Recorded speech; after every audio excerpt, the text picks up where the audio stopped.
por su constancia, por su amabilidad, por tomarse el tiempo de consultar porque quieren aclarar algunos tópicos, algunas dudas, o simplemente quieren saber más de la palabra de Dios porque tal vez nunca la leyeron. Y de verdad para nosotros es un honor ser tomados en cuenta por ustedes para la gloria de nuestro Dios y transmitir de una u otra manera respuestas precisas a preguntas contundentes y cruciales. Bueno, vamos a ir entonces desarrollando ciertas preguntas y esta es una pregunta muy universal que se hacen las personas, doctor David, en cuanto a si todos son o no hijos de Dios. Ser hijos de Dios es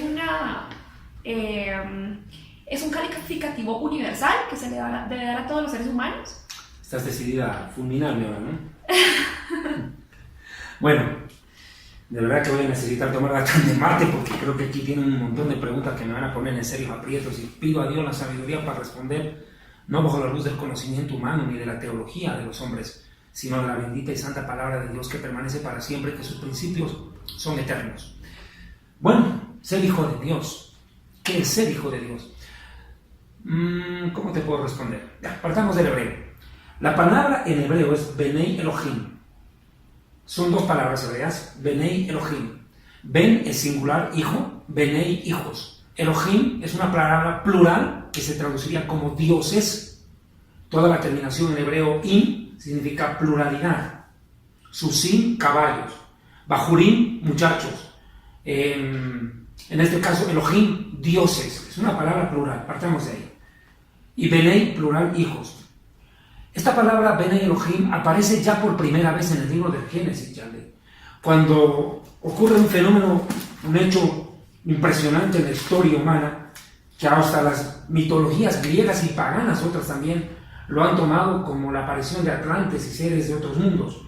Primeramente voy a leer Génesis capítulo 6, versículo 1, por favor tengan la amabilidad, como dice mi amigo el pastor Moreno en el Ecuador, Biblia, papel, lápiz y sobre todo una actitud de atención enseñable. Aconteció que cuando comenzaron los humanos a multiplicarse sobre la faz de la tierra y les nacieron hijas, que viendo los hijos de Dios, escuche, por primera vez aparece esta expresión, los hijos de Dios, que las hijas de los humanos eran hermosas, tomaron para sí mujeres escogiendo entre todas. Ve usted, la primera vez que aparece la palabra Benei Elohim se refiere no a seres terrenales, se refiere a seres del cielo que codiciaron la belleza de las mujeres en la tierra y prácticamente las prostituyeron, llevaron a la depravación a la humanidad de este grupo de ángeles que se sublevan y claro, tomando cuerpo humano, porque lo que se sabe es los famosos Nefilim y varias otras razas más, tomando cuerpo humano, alteraron la genética y hasta el día de hoy, arqueológica y paleontológicamente se han encontrado inmensos yacimientos en el mundo entero, principalmente en el Peloponeso y en el Medio Oriente. Cuando hablo del Peloponeso me refiero a la parte de Grecia y Chipre, Turquía y el sur de Italia, de seres descomunales con 6 dedos en cada mano y en cada pie, seres gigantescos. Estos fueron los primeros hijos de Dios que yo encuentro a la luz de la palabra de Dios, desde el Señor, ¿verdad? Y que se refieren a seres celestiales. Esta misma expresión, Benei Elohim, aparece también para seres en el cielo, cuando el libro de Job describe un momento terrible en la vida de este patriarca, que alguna vez lo expliqué en una conferencia. Job fue el padre de la raza asiática, el padre de los chinos, japoneses, coreanos y taiwaneses, que lo conocemos, fue un hombre muy probado por Dios, pero miren cómo comenzó la prueba. Job capítulo 1, versículo 6. Un día vinieron a presentarse delante del Señor los hijos de Dios. Vuelve a aparecer la expresión Benei Elohim. Los hijos de Dios delante del Señor. Esto es en el cielo. Esta escena no se da en la tierra, es arriba. Y dice, entre los cuales vino también Hasatán, el adversario, el diablo. Y dijo el Señor a Satanás, ¿de dónde venís? Respondiendo Satanás al Señor, le dijo, de rodear la tierra y andar por ella. Y le dijo al Señor, ¿no has considerado tú a mi siervo Job? Que no hay otro como él en la tierra, varón perfecto, recto y temeroso de Dios y apartado del mal. Fíjate tú, el diablo en el cielo, conversando con Dios, y hablan acerca de un personaje que está aquí abajo. Y ni por enterados de Dios de lo que están hablando de ahí arriba. Mira, y se utiliza la expresión hijos de Dios y aparece Satanás en escena. Está hablando de un hijo de Dios, pero por creación. Hijos de Dios por creación hasta los demonios. Claramente. Él es el padre de toda la creación, el motor creador. Y no solamente padre de los ángeles, Padre de toda criatura. Por creación todos son hijos de Dios. Pero el tema es cuando ya vamos al tema salvación. Este término, hijos de Dios, se atribuye también a la nación de Israel. Porque si tú revisas el libro del Deuteronomio, ¿qué dice Dios cuando el pueblo judío está en esclavitud en Egipto? Dios le dice a Moisés, ve ante Faraón y dile que deje salir a Israel, mi hijo primogénito. Y a los hijos de Israel, al pueblo judío, a las 12 tribus, son también llamados bíblicamente hijos de Dios. ¿De cuál Dios? Del Dios de Israel. ¿Por qué? Porque son hijos de Abraham, el amigo de Dios. Dios adopta a la nación de Israel como a sus propios hijos. Es más, el profeta Isaías se atreve a decir, Padre eterno, tú eres nuestro Padre. Y Jeremías pregunta, ¿por qué me llamáis Padre y no me obedecéis? ¿Dónde está mi honra si soy tu Padre? Y le dice Israel, o sea, hijos de Dios, los judíos, por nacionalidad. Estamos hablando, hijos de Dios celestiales, los ángeles, hijos de Dios por nacionalidad, los hebreos, pero aquí viene hijos de Dios por redención. Y vamos a la declaración del Mesías Yeshua, que aparece en el libro de Juan, capítulo 3, en un diálogo que tiene con un reconocido rabí del Sanedrín, un rabino, un maestro del Sanedrín de Israel, llamado Nicodemus. A propósito, la palabra Nicodemo o Nicodemus viene de dos raíces griegas. Demos, de donde viene la palabra democracia, precisamente, ¿cierto? Demos, que significa pueblo, y Nico, de donde viene la palabra Nicolaíta, que aparece en el Apocalipsis, que significa, pues, príncipe gobernante. Nicodemo es un nombre, sí, pero también es un título. Era un príncipe del pueblo, Nicodemo, ya. ¿Qué pasó con este cuate? Tienen un diálogo con el Mesías, los dos rabinos se encuentran, un rabino terrenal y un rabino celestial, uno con teología humana y el otro con teología del Padre, con una doctrina eminentemente espiritual y celestial venida desde el trono de Dios. Y comienza la conversación entre estos dos personajes, una conversación que ha marcado la historia, no solo bíblica, sino espiritual, de millones de personas en el mundo que se han dado tocados en el corazón por este pasaje. Comienza la conversación entre los dos rabinos y el Mesías le dice que es necesario nacer de nuevo. Ahí está el término. Veamos, por favor, Juan capítulo 3, versículo 3. De cierto te digo que el que no naciere de nuevo no puede ver el reino de Dios. Nicodemo hace una pregunta terrenal, propia de un humano con teología humana, que le dice, ¿cómo un hombre puede nacer de nuevo siendo ya viejo? ¿Puede acaso por segunda vez entrar en el vientre de su madre y nacer? Y dijo Yeshua, de cierto te digo que el que no naciere de agua y del Espíritu Santo no puede entrar al reino de Dios. Lo que es nacido de lo carne, de lo humano, humano es, carne es, y lo que es nacido del Espíritu, espíritu es. No te maravilles que te diga que es necesario nacer de nuevo. Cuando hablamos de nacer, estamos hablando de que hay alguien que es padre. Forzosamente, hay un hijo y un padre. ¿Y cómo funciona esto? Tenemos que retroceder en el mismo libro de Juan, en el capítulo 11, versículo 12. Juan 1:12 dice, mas a todos los que le recibieron, por Señor, por Mesías, por Salvador y por Redentor, a Yeshua, el Cordero de Dios, a Jesús, escucha bien, a los que creen en su nombre, les dio la potestad de ser hechos hijos de Dios, los cuales no son engendrados de sangre, ni de voluntad de carne, ni de voluntad de varón, sino de Dios. Lo que le dijo a Nicodemo, hay que nacer de Dios, le dice. Y aquí lo está diciendo, que el que nace de Dios, arrepintiéndose de sus pecados, es hijo de Dios por salvación. Por salvación. Aquí es hijo de Dios, no por los ángeles, no por creación, no es hijo de Dios por nacionalidad como la nación de Israel, aquí es hijo de Dios por salvación, por redención, entra a la familia de Dios al ser hijo de Dios, por creer. Aquí lo dice, a todos los que le recibieron, uno, creen en su nombre, dos cosas, recibirle y creerle en su nombre. ¿Cuál nombre? El nombre sobre todo nombre, el nombre de Yeshua, de Jesús, que es el camino, la verdad y la vida, y no hay otro Dios, no hay otro mediador entre Dios y los hombres, sino Yeshua HaMashiach, Jesús el Mesías, Jesucristo, hombre. Él es el único mediador. El que cree y acepta esa verdad es tomado parte en la familia de Dios como un hijo de Dios. Ahora, ¿por qué esta creencia común, generalizada, de que todos son hijos de Dios? Desgraciadamente nosotros hemos llegado a pensar y a creer que el cielo es el supermercado donde todo el mundo puede entrar. No, el cielo tiene derecho de admisión. Al cielo solamente podrán entrar los que sean hijos de Dios nacidos de nuevo, con un certificado de nacimiento, por así decirlo, expedido en el cielo, y ese está en el libro de la vida. El que no tiene su nombre en el libro de la vida, que es, por así decirlo, el certificado de nacimiento espiritual de cada persona que se arrepiente de sus pecados, pues no tiene derecho a entrar al cielo. Tan sencillo como eso. Puede ser hijo de Dios celestial por creación, o puede ser hijo de Dios por nacionalidad. Si no nació de nuevo al creer, al recibir y creer en el nombre del Mesías, no puede ser hijo de Dios. Aquí dice, les dio la potestad de ser hechos. O sea, hay un proceso para llegar a ser hijo de Dios.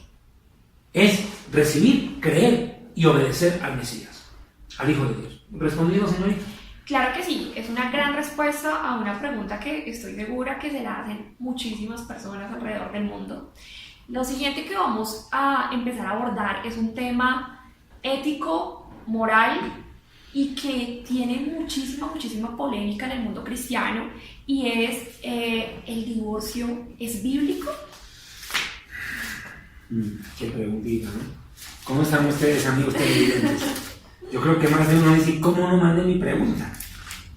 Pues bueno, tal vez este sea el primero de muchos programas en el cual tengamos que dar respuesta a tantas interrogantes que hay en medio de la iglesia.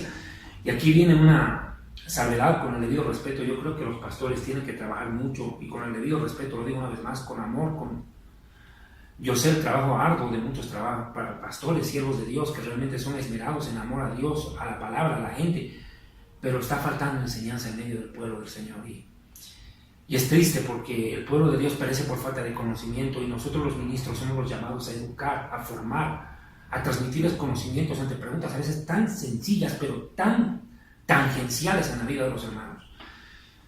¿El divorcio es bíblico? Sí, es bíblico. Pero no es la voluntad de Dios, no es el deseo de Dios. Yo creo que aquí hay que saber separar lo que es Yahweh, la voluntad perfecta de Dios, de la voluntad permisiva. Enseguida vamos a demostrar, y tal vez esta respuesta a mí me va a tomar mucho más minutos que la anterior en responder. Jay, a propósito, vos dime, ¿cuántas preguntas tenés ahí? Bueno, tengo alrededor de 15 preguntas, así que espero que tenga ese termo bastante lleno de agua, porque nos queda mucho camino. Bueno, ya sea de 15 a 20 preguntas, quién sabe, pero es que responder cada pregunta son más de 10 minutos, viejo. Mira, me gustaría leerte este pasaje de la Biblia de Malaquías, capítulo 2, versículo. A ver, permíteme, por favor. Disculpame, Malaquías, el último. Vamos a Malaquías, capítulo 2, dice, verso 13. Y otra vez haréis cubrir el altar del Señor con lágrimas, de llanto y de clamor. Así que no miraré más la ofrenda para aceptarla con gusto de vuestra mano. Mas ustedes dirán, ¿por qué? Porque el Señor ha atestiguado entre ti y la mujer de tu juventud, contra la cual has sido infiel, siendo ella tu compañera, la mujer de tu pacto. ¿No hizo el uno, habiendo en él abundancia de espíritu? ¿Y por qué uno? Porque buscaba una descendencia para Dios. Guardaos pues en vuestro espíritu, y no seáis desleales, infieles, para con la mujer de vuestra juventud. 16 es contundente. Porque el Señor, Dios de Israel, ha dicho que Él odia, escúchame bien, hay que ponerle cuidado aquí al verbo, odia, aborrece el repudio, es el divorcio. Y al que cubre de iniquidad su vestimenta, al que peca sexualmente, es infiel, al adúltero. El Señor de los ejércitos lo ha dicho, guardaos pues en vuestro espíritu y no seáis desleales. Primera cosa que Dios encara aquí. Mira, dice, si ustedes me van a venir a presentar una ofrenda y ustedes son infieles con su mujer, aquí ni vengan. Aquí ni siquiera lo voy a recibir, porque aquí hay un problema que arreglar. Tú me vienes con tu ofrenda por aquí y tu mujer viene llorando al mismo altar a protestar contra ti que tú le has sido infiel, y todavía tú me vienes aquí a querer corromper con tu ofrenda. ¡Lárgate! O sea, literal, la posición de Dios es, has sido infiel con tu mujer aquí. Claro, ¿con qué moral me vienes tú aquí a presentar una ofrenda cuando tu mujer aquí mismo delante del altar está llorando contra vos?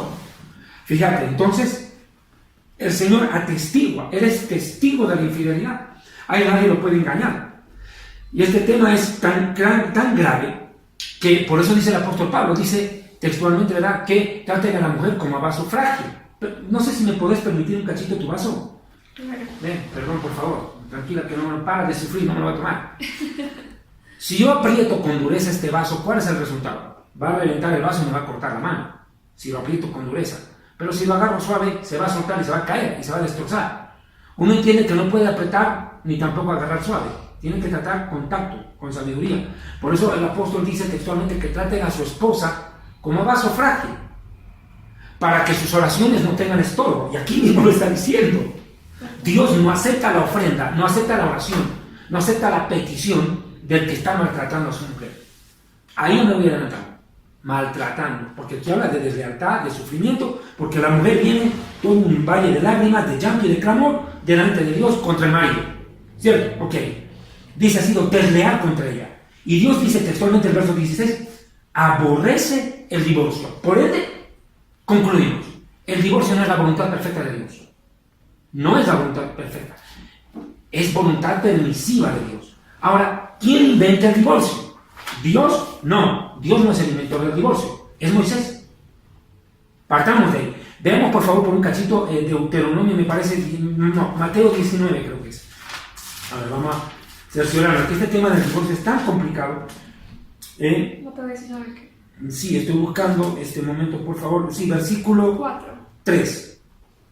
Entonces vinieron a él los fariseos, tentándole y diciéndole, ¿es lícito al hombre repudiar a su mujer por cualquier causa? Repudio es divorcio, despedirla, botarla de la casa. Pero aquí yo quiero hacer una salvedad. Fíjate la forma en la que preguntan los fariseos. Dos cosas. Tentándole. Miren, cuando yo acepté hacer este programa contigo, y por cierto quiero agradecerte por tu participación en el programa sobre ideología de género, y también la entrevista que tuviste bien hacerme en esa radio secular, el radio acá en Colombia, en Bogotá, que ha tenido amplia repercusión no solo aquí en el país cafetero, sino en el mundo entero a través de las redes sociales, y agradezco de verdad por ello a Dios y a ustedes por escuchar esas prédicas y difundirlas. Acepté hacer este programa con vos porque entiendo que hay personas que preguntan de buen corazón, pero hay personas que también son como los fariseos, que te mandan preguntas al Facebook, que te mandan preguntas al WhatsApp, pero no con la intención de aprender, sino de meterte en problemas, de ver qué vas a decir tú para echarte tierra. Entonces, yo he pedido a Dios que haciendo este programa me diera y nos diera el discernimiento a todos en general, quienes formamos parte de este ministerio, en Ecuador, en Colombia y en otros países, en Perú, con el pastor Guayas, ¿verdad? De entender que las preguntas sean bien direccionadas, con intención sana, no con intención de hacer el daño, de causar el mal, porque desgraciadamente muchas perversas gente están en las iglesias buscando hacer el daño, hacer una pregunta para tener con qué atacar. Pero bueno, Jesús no por eso se cayó, no porque los fariseos vinieron a preguntarle con mala intención, les dijo, lárguense de aquí, no quiero responderles. No, les respondió y los dejó mudos, los dejó callados. Les dijo, ¿es lícito repudiar al hombre, a su mujer, por cualquier cosa? Aquí la pregunta es clave. Por cualquier cosa. Es que, o sea, el problema no es si es lícito repudiar. La pregunta es lícito repudiar, ¿pero por qué? ¿Cuáles son las causales del divorcio? Claro, por cualquier causa. Bueno, te voy a contar algo que tiene que ver más con la historia talmúdica, ¿ya? El Talmud, la tradición hebrea. Ustedes saben de que los judíos fuera de la Biblia, como religión de la nación de Israel, tiene la Mishnah. Y la Mishnah comenta la forma del Talmud. Hay Talmud babilónico y Talmud Jerusalén, ¿no? De Jerusalén. Y son discusiones de academias rabínicas que tocaban diversos tópicos, y uno de estos fue el divorcio, precisamente. Y habían dos academias, la de Hillel y la de Shammai. La academia de Hillel sostenía, en aquel tiempo, estoy hablando del tiempo en que Jesús vivía, ya existieron estas dos academias previamente, o sea, estos eran discípulos de esas dos academias. Vienen y le preguntan, bueno, ¿puede repudiarse por cualquier razón? ¿Por qué preguntan por cualquier razón? Porque Hillel sostenía, mira, Hillel, el rabino Hillel, uno de los más grandes rabinos de la historia, es más, Hillel inventa esta frase, escucha cuál. No hagas a otro lo que no quieras que hagas contigo. Esa frase no la inventó Jesús. Ya estaba en el Talmud y la dijo Hillel. Jesús la recapturó y la plasmó en el Nuevo Testamento. ¿Ya? Ok. Hillel era un hombre muy misericordioso, sí, pero sostenía que en temas de divorcio uno podía votar a la mujer porque no sabía cocinar. Bueno, la vieja no sirve para cocinar, se larga de la casa. Imagínate, por cualquier razón la votaban. En cambio, había la otra academia, la de Shammai. Esta academia de Shammai era la más dura. Era terrible, no entiendo. Ellos decían, no, el hombre se casa y es hasta el final. Solo la muerte los puede separar. No hay otra causal. Y Jesús, aunque tú no creas, se adscribe a la más ortodoxa, a la más radical de las concepciones. Así como tomó a Hillel para enseñar a Jesús de que no hay que hacer a otro lo que no quieras que hagan contigo, también tomó de Shammai este precepto, de que el divorcio solo puede darse, ¿verdad?, el fin del matrimonio, perdón, por disolución por muerte, mortis causa, muerte de uno de los cónyuges, se acabó el matrimonio. Pero Shammai dio una excepción, y Jesús también la toma, el adulterio, la inmoralidad sexual. Mira lo que dice. Respondiendo Jesús les dice: ¿no habéis leído que el que los hizo al principio, es decir, Dios, varón y hembra los hizo? Nunca hizo gays, homosexuales, travestis. Son varón y hembra. Y dijo: por esto el hombre dejará a su padre y a su madre, se librará de la suegra, se unirá a su mujer, y los dos serán una sola carne. Deja al padre, deja a la madre y asume un nuevo hogar, una nueva familia con su mujer, y los dos son uno. Los dos hacen unidad. Ese tema es bien interesante. Así que no son ya más dos, sino una sola carne. Por tanto, aquí viene: lo que Dios juntó, no lo separe el hombre. O sea, aquí está el mandato. Dios juntó. ¿Qué cosa juntó? Hombre y mujer. Él no junta hombre con hombre, no juntó mujer con mujer.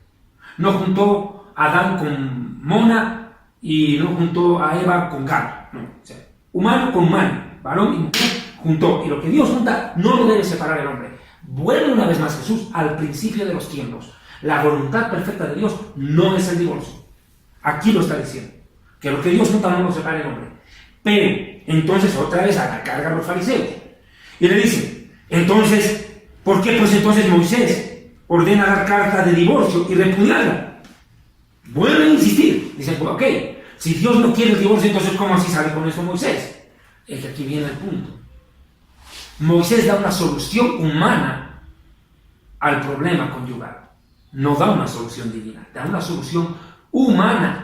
Como legislador, porque ¿quién era Moisés? Era un rabino, era un legislador, era un maestro, un juez de la nación. Entonces, bueno, dice: ¿yo qué hago aquí con esta papa caliente? Tengo que resolver de alguna manera. ¿Cuál fue su solución? Y aquí Jesús lo dice: por la dureza de vuestro corazón, no dice que fuera Dios. Fíjate quién, Moisés, no dice Dios, Moisés os permitió repudiar a vuestras mujeres, mas al principio no fue así. O sea, que el inventor de la ley del divorcio no es Dios, fue Moisés. Y en honor a la verdad, el primer pueblo en la historia, esto ya dejemos un poquito la vida y vamos a la historia, el primer pueblo histórico que conoce y legisla el divorcio es el pueblo hebreo. Y esa es una prueba clara de que Moisés estuvo vivo ahí. Y fue él el autor. En pocas palabras, en el mejor sentido de la palabra, el culpable de que exista el divorcio fue Moisés, no fue Dios. O sea, Moisés fue el culpable. Jesús mismo dice: la pelota es Moisés, pues Moisés. No fue con mi padre, fue con Moisés el asunto.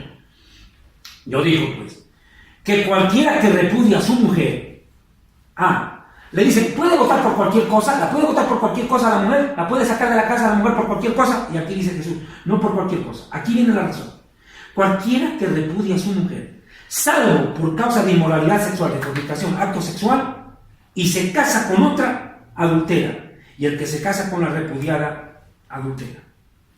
Mira, la única causa de divorcio que no sea, bueno, obviamente el divorcio no es por muerte, pues es distinto. El divorcio es resolución de matrimonio entre dos vivos. La muerte ya se entiende, pues al final no puede ser, ya, chao, marchó. Solo la inmoralidad sexual es causa, aquí a Jesús lo dice, para el divorcio. Y el que se divorcie por otra causa, por otro motivo, que no sea su divorcio no es válido. Aquí estamos fregados. Aquí Jesús rayó la cancha y la rayó bien. Dice: bueno, si es por pecado sexual, de infidelidad de uno de los dos, bien merecido el divorcio. Y tampoco es una obligación divorciarse. Porque mira, ya, muchas parejas han vivido esta etapa. Yo he visto testimonios en la iglesia, y Dios gracias, todavía soy soltero. Pero he visto pues aquí situaciones en las iglesias, como en cualquier lugar, que se casan y se pelean, se divorcian. Bueno, ok. Pero uno mira las causales de divorcio. Yo también como abogado las he estudiado en el Código de Familia en mi país, y son múltiples. Pero a veces hoy en día la gente se divorcia por cualquier estupidez, por cualquier ridículo. Y aquí Jesús está diciendo: hey, momento, si no hay inmoralidad sexual, no hay razón del divorcio. Y aún así hubiera, el ser humano no está obligado a divorciarse. Le queda el camino del perdón y la restauración, el cual Dios nunca lo cerró. El hombre decide perdonar la infidelidad de la mujer, o la mujer decide perdonar la infidelidad del marido, reestructurar el hogar. borrón y cuenta nueva y caminemos para frente. Puede, no es una obligación divorciarse. Acá Jesús lo está rayando la cancha de una manera contundente. Yo creo que en esto hay que ser muy puntual. Ahora, aquí viene otra pregunta, ¿no? Que cabe. No sé, me gustaría leer Lucas 16, 18, si me lo permites, por favor. Yo sabía que esta respuesta iba a ser un poco complicada.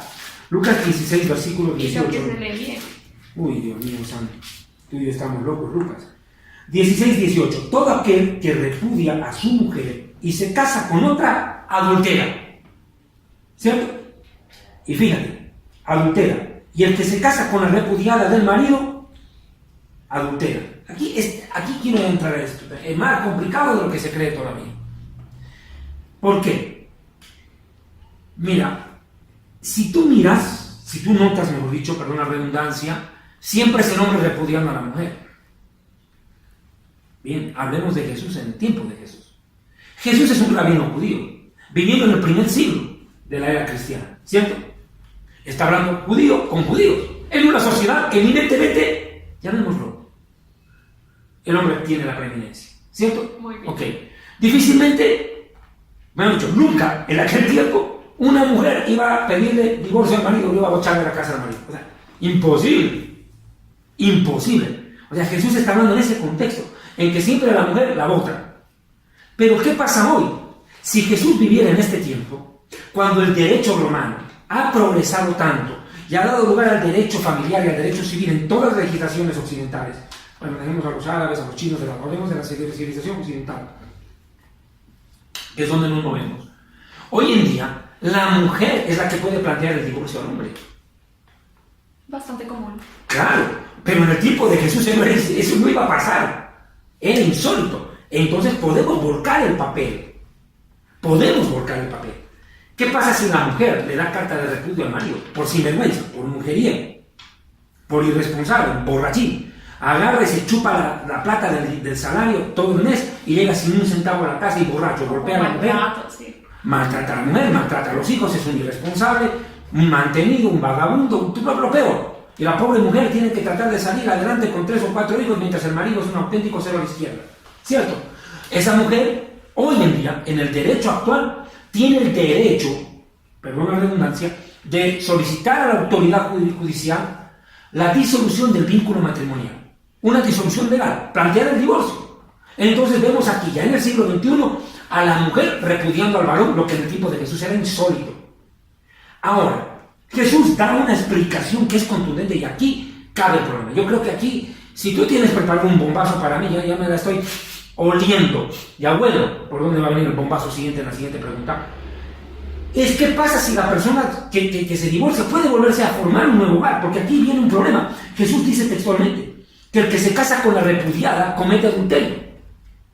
Pero ¿qué pasa con el repudiador, pues? ¿Por qué nunca pensamos en el repudiador? ¿Por qué siempre nos cerramos en el versículo que dice, no, el que se casa con la divorciada, con ella, con la que la votaron, ella es un adúltero? Ya, ok, pero ¿qué pasa con el hombre? Que ante la infidelidad de su mujer, imagínate, se entera que la perica se metió con fulano, mengano, perengano y hasta el hermano, se metió con 4 o 5 hombres, el hombre descubre todas las infidelidades y atrocidades que le causa a la mujer, por poner un ejemplo, pues va a ir a plantear el divorcio, este es su legítimo derecho, Dios mismo lo está diciendo en la palabra, el mismo Mesías lo está legislando. Ok, hubo infidelidad sexual, el hombre puede decir, ya aquí juez, yo quiero acabar mi matrimonio. ¿Qué pasa con este hombre que fue víctima de la infidelidad de su mujer? Él no hizo nada, él fue fiel, se mantuvo recto en el matrimonio, respetó, honró a la mujer, cumplió sus deberes. Los judíos en el matrimonio se firman, el certificado de matrimonio se llama ketubá en el judaísmo, donde se establecen los derechos y obligaciones de cada uno de los cónyuges, se rayan las reglas del juego bien en el certificado de matrimonio hebreo, y la mujer violentó todo lo que dice la ketubá. El hombre tiene todo el derecho con ese documento, ¿verdad?, de plantear el divorcio. Lo consigue. Ahora, ese hombre puede volverse a casar. Para muchos predicadores no, pero es que no leen bien. Aquí Jesús está hablando de que la que no puede casarse de nuevo es la repudiada por haber sido infiel, por ser la culpable de la disolución del matrimonio. Pues como ella tuvo la culpa de arruinar su matrimonio, no tiene el derecho de hacer otro. Pero la víctima da a entender que sí. El repudiador no tiene la culpa, porque él fue víctima de la maldad, del pecado, de la rebelión, de la infidelidad, o lo que quieras de la esposa. Y volviendo en términos para el siglo XXI. La mujer, imagínate, te voy a contar una anécdota. Estamos aquí entre cuates, ¿cierto? Toma un matecito, una agüita y salgo, pare de sufrir, Ahorita mi matecito, me cansa. A ver, ya. Mira, te voy a contar lo que pasó. Había un caso que se presentó palpablemente en una iglesia de un amigo mío en Perú, un pastor de un amigo mío en Perú. Típico caso de esos pastores que dicen, no al divorcio, no al divorcio, no al divorcio, no al divorcio. Mira lo que pasó. Esta hermana estaba casada con un hermano, se conocieron en la iglesia. Estoy poniendo un ejemplo real. Se casan en la iglesia evangélica, se conocen en la iglesia evangélica y el hombre medio que se descarrila. Vuelve al vicio de la borrachera, de las drogas y de las golpizas. Empieza a maltratar y a golpear a la mujer a tal punto que la deja en estado de coma en el hospital. Violencia doméstica. Listo. Logra recuperarse de la violencia doméstica, va donde el pastor, la hermana dice, pastor, ¿qué hago? Mi marido, mire lo que me hizo. Me hizo ver las estrellas, pero puñetes. ¿Qué tal? ¿Y ahora qué hacemos? Y el pastor le dice estas palabras. Hijita, usted tiene que seguir orando. Orando, y orando, y orando, y orando para que su marido cambie. Y cada día que pasaba, voy a hablar en términos peruanos, arriba el Perú, patas. La agarraba Perú, como caja peruana para fiesta en Trujillo, para marinera peruana. La agarraba como tambor, como bombo. Cada vez la pegaba más, hasta que llegó al punto en que le clavó un cuchillo. Tentativa de homicidio. No la llegó a matar. Comete tentativa de homicidio. Vuelve la mujer donde su pastor. Y el pastor que le responde, sigue orando, sigue orando, sigue orando. Le digo con respeto. Bueno, sigue orando. Pasó un tiempo y la hija de este pastor se casa. Y le va mal. Y el marido también le da paliza. Tras paliza y tras paliza. ¿Qué hizo el pastor? Ahí el pastor no pensó como pastor, pensó como padre, pues. Porque ahí se le dolió. Ahí no dijo orar. Ahí dijo actuar. Y le dijo a la hija, hijita, ¿sabes qué? No eres huérfana. Yo te entregué en manos de ese hombre para que te haga feliz, no para que te haga la vida imposible. Por ende, mi hijita, mientras nosotros estemos vivos como padres, esta es tu casa, seguirá siendo tu familia. Así que, venite acá. Ese rato el pastor ya no dijo orar. Claro, porque le dolió, pues. Porque fue la hija. Entonces, ¿qué hacemos? ¿Por qué no medimos con la misma vara? Aquí va el problema. Cuando hay situaciones que ponen en riesgo no solo la moral, sino la integridad y hasta la sobrevivencia del cónyuge, te estoy hablando de un tipo que intentó matar a su mujer, ¿cómo puede ser posible que un pastor le diga siga orando? ¿Qué quiere? ¿Que la mate? No, realmente se sale de toda lógica. Pero ¿qué basado en qué? En el versículo de 1 de Corintios 13, el amor todo lo puede, todo lo soporta. O sea que tiene que soportar golpes, pateaduras, intentos de asesinato. ¿Y qué soportar todo? ¿Es eso? Mira cómo juegan con la escritura. Eso es lo que pasa con muchos pastores. Que no, con todo el respeto, lo digo por favor, no es una crítica destructiva. Y no estoy generalizando, por cierto. Porque yo sé que hay hombres de Dios estudiosos, temerosos del Señor, que se cuidan muy bien a la hora de meterse a enseñar estos temas. Mire, ustedes no pueden mandar al matadero a una pareja, no pueden.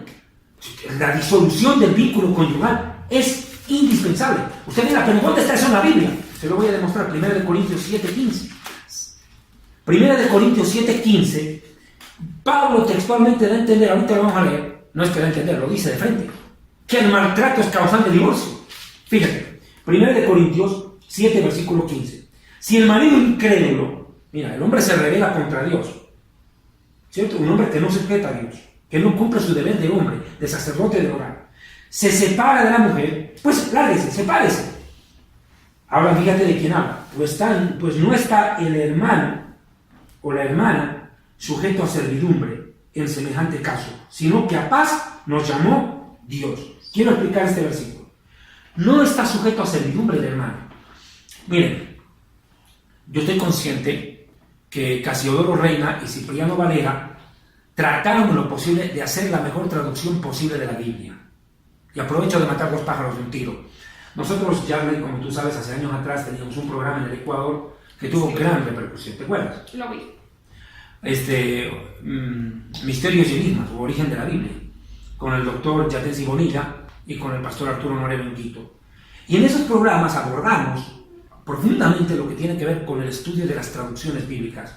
Y decíamos claramente, y nos ratificamos, personalmente yo me ratifico en mi criterio, que las traducciones no son perfectas, que la Biblia solo es perfecta en el idioma en el cual Dios la inspiró, y Dios la inspiró en el hebreo, en el Antiguo Testamento, y en el arameo, y en el griego, en sus variantes griegas, en el Nuevo. Ok, pero las traducciones no las hace Dios, las hacen los hombres, y por ende están supeditadas a las interpretaciones. Toda traducción, Yahweh, es un acto interpretativo. Como interpretas, traduces, ¿cierto? Ok, entonces no existe una traducción perfecta de Biblia, y la Reina Valera es una traducción. Entonces aquí el apóstol Pablo traza algo que tal vez los traductores cometieron una ligereza. Confunden la palabra, escúchame bien esta palabra, servidumbre, que aquí aparece utilizada, con la palabra sevicia. Son palabras que pueden sonar parecidas en el español. En el derecho de familia, nosotros los abogados estudiamos las causales del divorcio. Y una de ellas, precisamente, es la sevicia. ¿Qué es la sevicia? Maltrato cruel contra el cónyuge. Incluye verbal, psicológico, físico o sexual. Y voy a poner un ejemplo. Con ejemplitos sabremos. Hace un tiempo atrás, hace años atrás, bueno, no estoy tan viejito, ¿verdad? Cuando yo estaba predicando en Modelia, aquí en Bogotá, en una iglesia, se me acercó una hermana y me dijo: pastor, estoy en un grave problema con mi marido. Cuénteme. Yo no soy de meterme a dar consejería porque pues yo no soy el pastor de esa gente, cada cual tiene su pastor. Pero el pastor me permitió participar de esa reunión porque la hermana lo pidió y dijo: yo quisiera que David estuviera acá. Pastor, yo tengo que contarles algo grave que está ocurriendo en mi matrimonio. Bueno, para resumir la historia, pues, la señora nos vino con el cuento que el marido se le ocurrió hacer un intercambio de parejas con su mejor amigo. O sea, pues, que este marido presta a su mujer para que su amigo se satisfaga y él también se satisface con la mujer del amigo. Pues cruzado, una X ahí. Me dice: pastor, y ahora me está diciendo mi marido que yo me tengo que sujetar a él, que tengo que satisfacerlo. Yo le pregunto a usted como dama, ¿cómo se siente? Usted es soltero. Yo le hago una pregunta: ¿qué haría usted si su marido viene y le pide eso? No, me parece una falta de respeto total. O sea, porque no falta de respeto, es una abominación. ¿No es cierto? Es una falta de amor, no, o sea, no. Prostituir a la esposa, ¿cierto? Ya, claro. Prostituir a la esposa, perfecto. Entonces, dígame usted, solo la intención sin la ejecución del acto, solo la intención sin la ejecución del acto ya es un pecado, ¿o no es así? Sí, claro. Es una ofensa a la persona y un pecado contra Dios. Claramente. Ok, ¿qué dijo Jesús? Del adulterio. Dijo que el adulterio comienza En el corazón. y con la mirada. Cualquiera que mira a una mujer y la codició, Ya. Corazón. ya pecó. Ya pecó. No ejecuta el acto. O sea, el adulterio es más que acostarse con la mujer o con el hombre que no te pertenece. Es codiciar. Sí. ¿Cierto? Los 10 mandamientos dicen: no codiciarás la mujer de tu prójimo. Fíjate, ¿hasta dónde va la situación? Cuando esta mujer viene y nos cuenta esta situación, ¿cuál fue el consejo que se le dio? ¿Qué le dijo el pastor? El pastor se lo dijo: hermana, usted está en su legítimo derecho. La situación sigue por ese camino y no enmienda su conducta este hombre de divorciarse. Y aquí Pablo lo permite. ¿Basado en qué? En la palabra, no tanto servidumbre, que es esclavitud, aunque sí lo es. Estamos hablando de una palabra más jurídica, más de la jurisprudencia actual. La palabra sedicias. Usted búsquela en el diccionario y verá que es el maltrato psicológico, físico, sexual y verbal contra el cónyuge. Puede poner hasta en riesgo la vida de la persona con la cual uno convive. Ahora, yo cerraría este tema del divorcio, creo que, no sé si queda algo en el aire, en el tintero, Deuteronomio 24. ¿Le parece Deuteronomio 24? Miren lo que dice en Deuteronomio capítulo 24. Fíjate aquí acerca del divorcio, es algo interesante lo que habla este capítulo. Cuando alguno tomare mujer y se casare con ella, verso 1, y no le agradare por haber hallado en ella alguna cosa, ¿qué dice ella, Rey? Disculpa el versículo. Versículo 1. Ok. Haber hallado en ella alguna cosa, ¿qué? Dice esta, reprochable en ella, él entonces le escribe una carta de divorcio. Ah, reprochable. Aquí lo dice en la Valera: indecente, es decir, inmoral. Lo que dice en el libro de los Hebreos: sea para todos honroso el lecho, sin mancilla, porque a los adúlteros y fornicarios no dice que los juzga la iglesia, los juzgará Dios. Tiene razón en lo de las traducciones, ¿no? Esa suena más dura. ¿Cómo dice ahí? Reprochable. Pero Reprochable. Acá lo dice indecente, es decir, inmoralidad sexual. Pero vuelvo y le digo, siempre la Biblia apunta como que la mujer es la que comete la maldad. Pero hay que ver, la maldad existe también en el corazón del varón. El varón también puede ser infiel. Entonces la mujer, al ver alguna cosa indecente en el marido, te he puesto ejemplos contundentes, puede pedir carta de divorcio y se la entregará en su mano y la despedirá a su casa. Y salida de su casa, si quiere, si le da la gana, podrá ir y casarse con otro hombre. Pero ya aquí Jesús dice, cuidado, no. Aquí hay una diferencia. La legislación de Moisés dice que la mujer a la cual se la vota puede casarse con otro. Jesús dice no. Jesús dice no. El que se casa con esa vieja cae en adulterio. Terrible. Muy duro. Y te pongo un ejemplo. Vamos al ejemplo, a la aplicación con el ejemplo. Perica y perico. Perica y perico. Perica casada con perico. Aparece periquito. Pero la perica ya se metió con periquito. Y este perico no sabe. Entonces se entera. Este perico bota a la perica. Y la perica se va con el periquito. Adulterio, señor. No puede decir el periquito, es que ahora ya está divorciada. Ahora esta mujer quedó para mí. Su marido la votó. Dios dice no. Por cuanto tú provocaste ese divorcio, ese matrimonio nunca será válido delante de mis ojos. Podrás casarte ante la ley, pero la bendición de Dios no la vas a recibir. Porque Él se metió en una unión para destruirla y llevársela a la mujer. Ahí no se permite. Jesús dice no y no. Totalmente trabajo. Dice, pero si el segundo hombre la aborreciere, mira, se va con el periquito y ese también la bota. Le da carta de divorcio y se la entrega en su mano, no la aguantan a la mujer, y la despidiere de su casa, o se hubiera muerto el tipo del periquito, que la tomó por mujer, no podrá su primer marido volverla a tomar por esposa. Porque ya fue envilecida, es algo vil, despreciable. Esto es abominación delante de Dios. Y no habrás de pervertir la tierra que el Señor tu Dios te da por heredad. O sea, quien se divorcia de su primer marido o de su primera mujer, se casa con otro, luego fracasa en ese y quiere volver, no puede. Bíblicamente está prohibido, es algo abominable ante Dios. Eso no se llama restauración, se llama abominación. Eso deja muy claro una pregunta que surgía acá y que parte del divorcio, pero para cerrar este ciclo, digamos, yo quisiera preguntarle algo en relación al divorcio y el ministerio.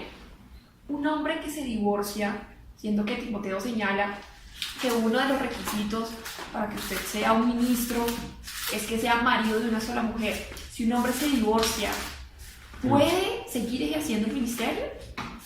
Jane, yo quisiera cerrar este tema de la disolución del primer matrimonio y el matrimonio con otra persona, si me permite, por favor. Con Jeremías capítulo 3, versículo 1, por favor, estamos en la historia del futuro, porque para Dios el futuro es historia. Estamos recién, creo que en la segunda pregunta del video, imagínate.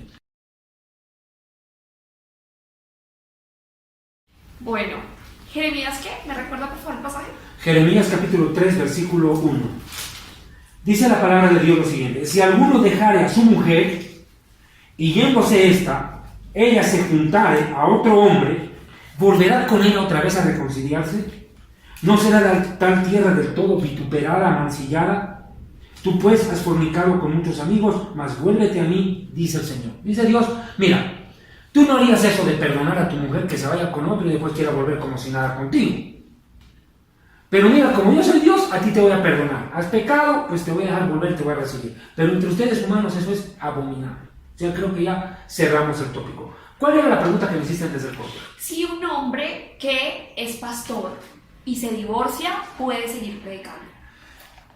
Bueno, aquí hay que entender que mira, a mí me gustó una vez, yo tenía un jefe en radio, hace un tiempo atrás, en televisión en Bolivia, cuando me tocaba transmitir partidos de fútbol, y nunca se me olvida la frase que me dijo mi jefe. Me dijo, ¿sabes qué, David? Me dijo, toda persona, me dijo, es como un pueblo, no existe un pueblo sin historia. ¿Entendés? No existe pueblo sin historia, no existe persona sin pasado. Yo creo que todas las personas que llegan al Evangelio, que llegan a los pies del Señor, vienen porque la vida los ha agarrado a patadas. La vida los ha agarrado muy duro. El diablo los revolcó, les destruyó la vida. El diablo viene a robar, a matar y a destruir la felicidad del ser humano, a acabar con él, lo vuelve un guiñapo y lo acaba. Y esa gente con el corazón destruido, hecho pedazos, viene y busca al Señor. Y Dios siempre lo va a recibir con los brazos abiertos y las manos extendidas y le va a dar la oportunidad de la restauración, que es lo que la iglesia predica. Porque si nosotros no predicamos la restauración, entonces ¿qué hacemos, hombre? Yo no entiendo. El rey David cometió adulterio y siguió reinando. Y la mejor etapa de su reinado vino después de su adulterio. Dios lo perdonó, lo restauró y lo levantó. Estamos hablando de un hombre que, ¿verdad?, reinó la nación de Israel y que es el estándar moral para todos los reyes de Israel. Fíjate que todos los reyes posteriores a David fueron comparados con él. Todo el libro de Crónicas, todo el libro de los reyes, Dios les tomó un examen y actuó como David, su padre. Y no hizo como David, su padre. ¿Pero quién era David? Adúltero, vanidoso, manda a censar, manda a matar. Terrible. Recoge 200 prepucios. Terrible. Entonces, estamos hablando de un hombre que, perdonado y restaurado por Dios, sigue en su reinado. Y ojo, David no solo era rey, era sacerdote, era profeta y adorador. Tú señalas algo que es muy cierto en la iglesia, y es que a la iglesia le cuesta mucho restaurar a los hermanos. Es decir, la iglesia habla de restauración hacia el inconverso, pero hacia los hermanos cuesta muchísimo. Mira, Jarle, yo hace tiempo dije una frase que casi me cuesta la cabeza. Yo dije que la guerrilla, que las FARC, tiene más misericordia por su gente que la iglesia por un hermano. Y no me retracto, me mantengo. Por eso la Biblia dice que a los adúlteros y fornicarios los juzgará Dios, no dice la iglesia, porque la iglesia los acaba de matar. ¿Qué le queda a un predicador, a un siervo de Dios, a un hijo de Dios que cae? 3 caminos le quedan: irse al mundo, suicidarse o seguir en pie y predicar y perseverar hasta el fin. ¿Qué tiene que hacer? ¿Suicidarse, irse al mundo o perseverar? Pues perseverar, aunque no les guste a los hermanos. ¿Qué importa? Que no les guste, que por lo menos acaso ellos lo saben. Quien lo sabe es Dios. Aquí viene un problema. La iglesia no ha sabido tratar en tantos siglos con esto. Cuando la misma Biblia en el libro de los Gálatas, capítulo 6, dice algo que a mí me impresiona del apóstol Pablo. Gálatas capítulo 6 es contundente. Dice, verso 1, hermanos, y no le está hablando al inconverso, hermanos, si alguno fuere sorprendido en falta alguna, ustedes que son espirituales, restáurenlo, levántenlo, ayúdenlo a pararse, con espíritu de mansedumbre, considerándote a ti mismo no como el super espiritual, sino no sea que tú también seas tentado, y cuidado que caes, ¿no? Entonces, aquí vamos con este punto. 3. Porque el que se cree ser algo no siendo nada, a sí mismo se engaña. ¿Qué se cree esa gente? Es que aquí dice, ustedes que son espirituales, el espiritual va a restaurar, el carnal, el mal convertido, va a destrozar, a pisotear y a acabarlo de destruir, a exponerlo y vituperar, a hacer lo mismo que los fariseos hicieron con la mujer adúltera, a apedrearla, a acabarla de destruir. Eso hace un fariseo porque es carnal. Sí, claramente eso está lejos de un espíritu manso, ¿no? Total. Con mansedumbre. Cuando Jesús dijo, aprended de mí que soy manso y humilde de corazón. Ahora, la iglesia tiene que entender que aún dentro de la misma iglesia, dentro del mismo ministerio, hay pastores que han fracasado en su matrimonio.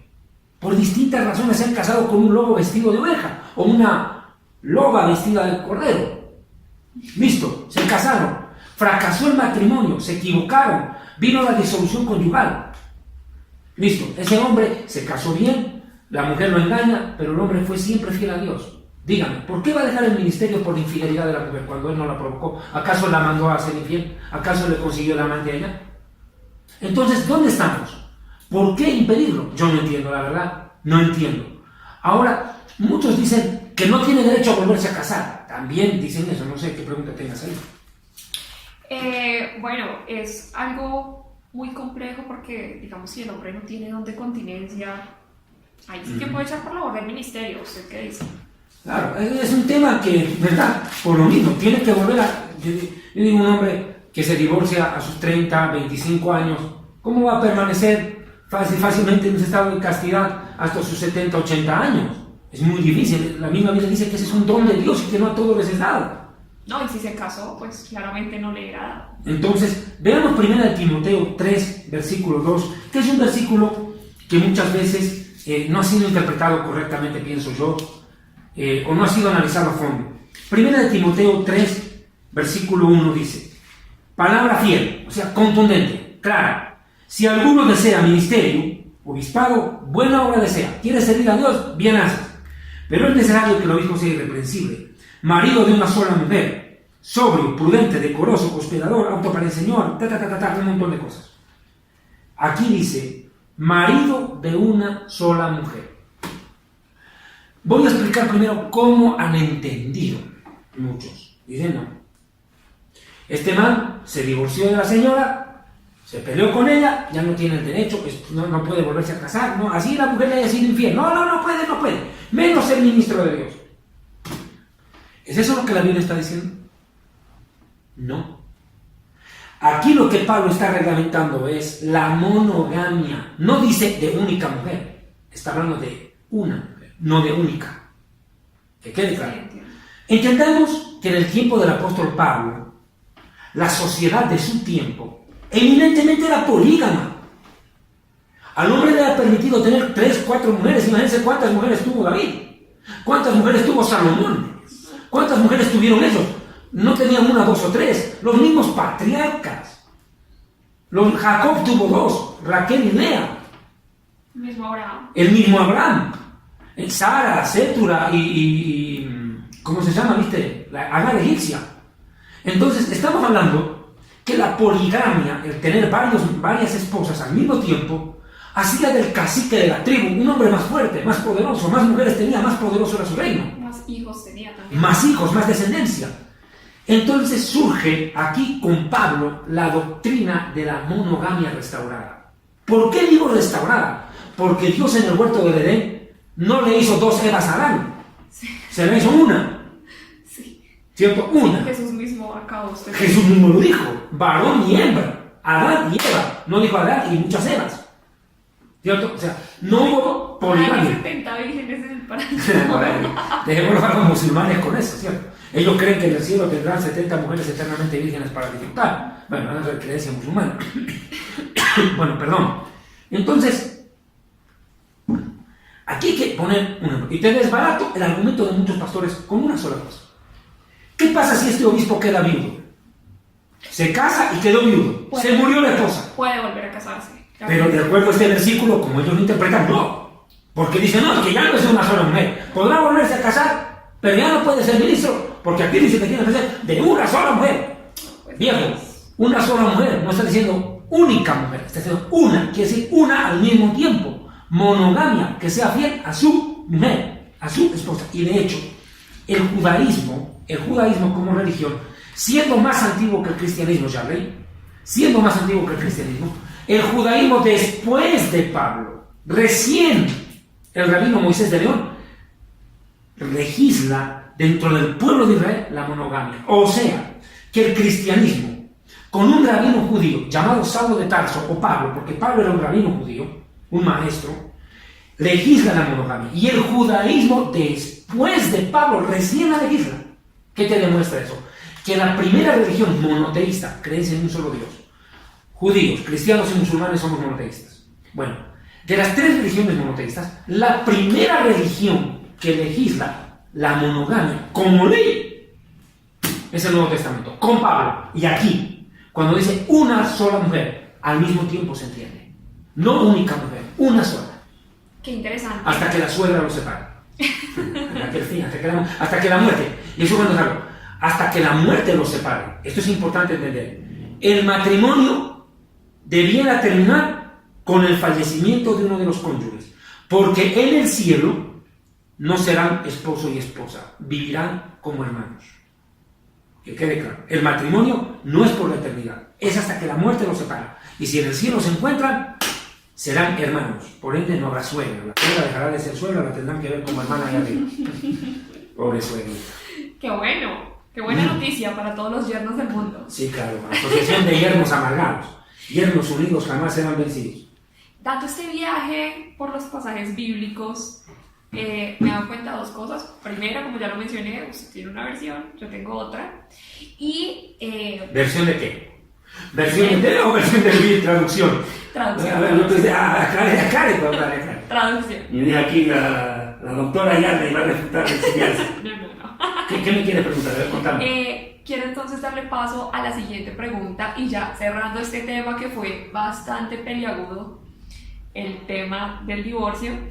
Hay algo que siempre dicen todas las personas que no son convertidas. O sea, si usted no ha escuchado esto, no sé en qué mundo ha vivido hasta hoy, pero la Biblia es un libro escrito por hombres y adulterado por la Iglesia Católica, adulterado a través de los años.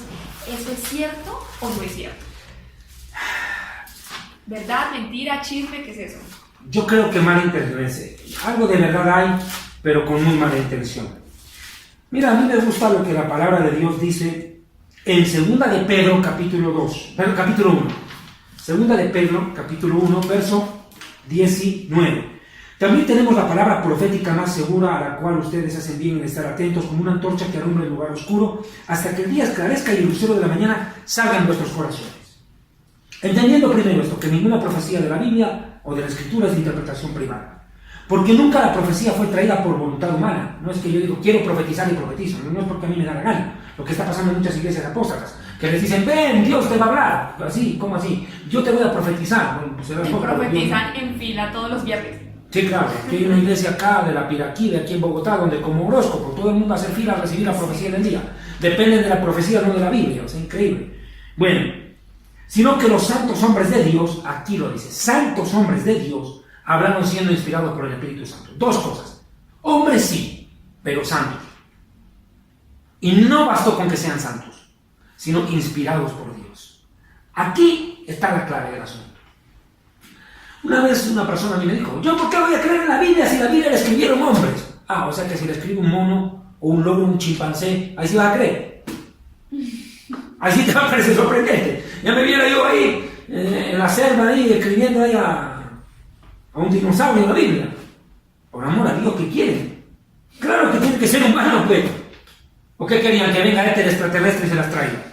O sea, por amor a Dios, tiene que ser humano, pues. En un lenguaje humano. Ahora, en esto de las traducciones y versiones de Biblia lo hemos enseñado.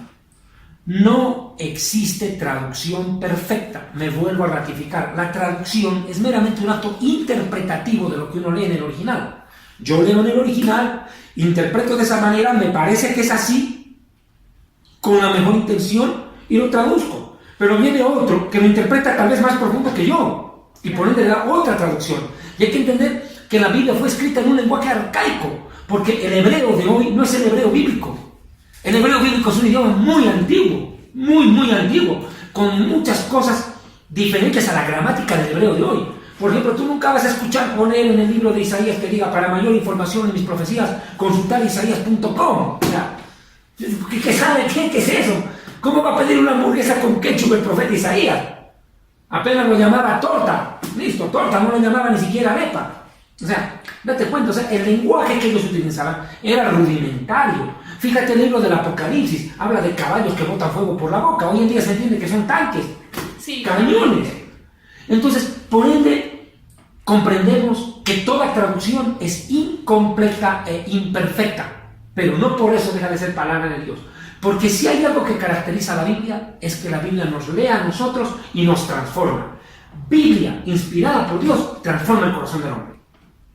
Ahí está claro. Claro, es lo que lo diferencia de cualquier libro que exista en el mundo. Ahora, yo quiero hacer en esto una puntualización, Charlie, para no dar lugar a malas interpretaciones, porque hay gente que malintencionadamente tuerce lo que uno está diciendo. Nosotros siempre hemos enseñado. Hoy en día en el internet, usted no es que tiene que ir a comprarse 40 Biblias a la librería y le va a salir un cúmulo de plata, no, pues viejo. O sea, usted te puede entrar al internet y en vez de estar leyendo el Facebook, métase a comparar traducciones bíblicas, que tiene todas, habidas y por haber. Usted no puede decir que no tiene acceso a información, por el contrario, hay demasiada información y poco tiempo para acceder a ella. Pero usted tiene tantísima cantidad de traducciones que tranquilamente puede ir comparando una con otra. Tiene diccionarios bíblicos, tiene diccionario hebreo, concordancias, diccionarios entre hebreo original al español, griego. O sea, si usted no aprende es porque no le da la gana. O sea, ese es el problema ya. Nosotros, ¿qué recomendamos? Que cuantas más versiones bíblicas tenga, mucho mejor, más amplio va a ser su aprovechamiento. Porque si usted se llega a sentar a esperar lo que le predique el pastor el domingo y se conforma solo con eso, muérase de hambre, pero espiritualmente va a morir en una anemia espiritual. Porque usted no prepara su propio alimento, espera que todo el tiempo le traigan a la mesa mascado y comido. No, pues hay que aprender a prepararse. Si usted tiene hambre, para eso tiene manos. Prepárese la comida. Así como cuando usted entra a la cocina y se prepara su cena, pues aprenda a prepararse prédica para usted mismo. No va a estar con una sola prédica el fin de semana para 6 días. Es un absurdo. El maná había que recogerlo todos los días, excepto el viernes que caía 2 porciones. Así todos los días hay que ir a recibir palabra, hay que ir a recibir alimento espiritual. No solo de pan vive el hombre, sino toda palabra que sale de la boca de Dios. Jesús dice: yo soy el maná vivo que descendió del cielo. El que comiere de mí nunca tendrá hambre. O sea, ¿qué hacemos ahí? Si la gente es perezosa y es ociosa. Ahora, no niego, hay traducciones malintencionadas, perversas de la Biblia. Claro, la traducción de los testigos de Jehová. ¿Esa es el Nuevo Mundo? Sí, traducción del Nuevo Mundo, de Theodore Russell. Un hombre que adulteró la Biblia como le dio la regalada gana. Un hombre que jugó con las escrituras a su antojo. Y no solo él. Ahora tenemos a la famosa Cristo Lisbeth, en la secta Creciendo en Gracia. O sea, por amor a Dios. Esa mujer que salió diciendo hace poco que ella es Cristo mujer, que Cristo es mujer y que es ella la segunda venida, la esposa de Melquisedec, y tanta marihuanada que lanza. Yo, como lo he dicho en un video, ¿dónde saca tanta cosa? A eso yo voy. No sé si tú habrás tenido la oportunidad de ver un video que yo hice en México, Satanás en Problemas. Parece cómico, pero es una realidad. Yo creo que el mismo Satanás, al escuchar a predicar a esta mujer, el diablo dirá: madre mía, ¿qué es esto? Sí. Ni yo siendo diablo digo eso. Ni a mí se me ocurre semejante herejía, ni yo siendo padre de mentira digo eso. Esta me dejó corto, me superó. Demonios, por favor, no le escuchen. Se van a confundir. Terrible, o sea, esta mujer pone en problemas al mismo Satanás. A los mismos demonios los asusta. ¿Sabe por qué? Porque los demonios creen en Dios y tiemblan. Esta gente cree y desobedece, tuerce y tergiversa, están peor que los demonios. Terrible y atroz. El mismo Papa en el Vaticano mirará eso y dirá: ¡ay, virgencita, qué es esto! Sí, no, pues sí, claramente. Si estos son teólogos y santos al lado de esta señora. Por Dios santo, teololocos. El Ministerio Evangelístico Internacional Kedushá Santidad presenta los libros escritos por el Dr. David Diamond: El acontecer mundial y el fin de los tiempos,